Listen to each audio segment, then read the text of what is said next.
দেখুন আজকে আমরা বুট রান্না করছি। এখন বুটটা আমি পেঁয়াজ মরিচ দিয়ে এখন বানিয়ে খাবো।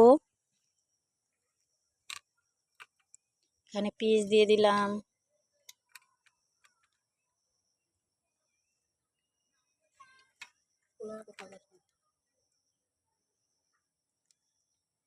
লেবু কুচি দিয়ে দিলাম, পরিমাণ মতন কাঁচা লঙ্কা,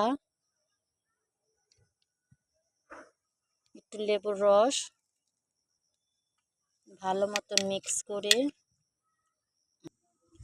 দেখুন এখন মিক্স করে আমি খাবো। ফার্স্টে রান্না ছিল বুটটা, এখন একটু পেঁয়াজ মরিচ দিয়ে এখন খাবো।